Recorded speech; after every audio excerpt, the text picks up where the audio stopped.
500 ఇవ్వు, రూ. 1,00,00,000 తీసుకో.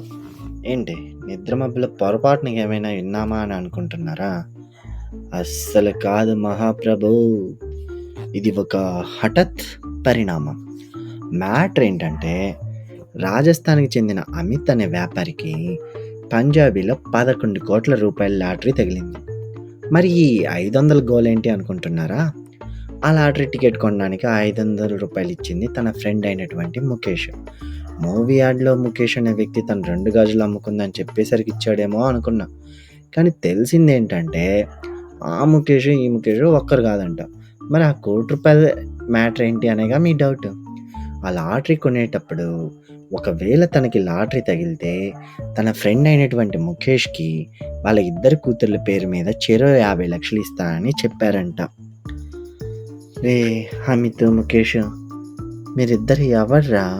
ఏ గ్రహం నుంచి వచ్చారు? 500 అప్పిస్తే రూ. 1,00,00,000 తిరిగి ఇచ్చేస్తారా?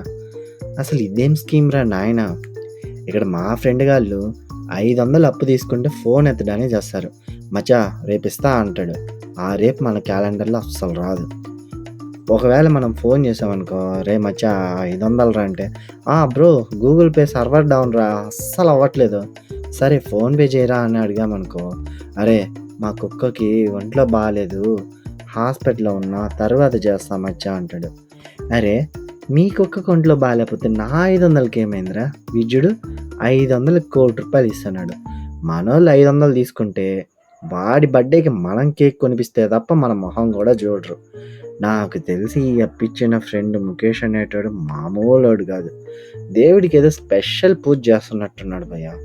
మనం కూడా ఆ ముఖేష్‌ని వెతికి పట్టుకొని అసలు ఏం పూజలు చేస్తున్నాడో కనుక్కుందాం. అట్‌లీస్ట్ మనకు రూ. 1,00,00,000 కాకపోయినా మనం ఇచ్చిన అప్పు మనకు తిరిగొస్తే చాలు భయ్యా. మీరేమంటారో కామెంట్ చేయండి.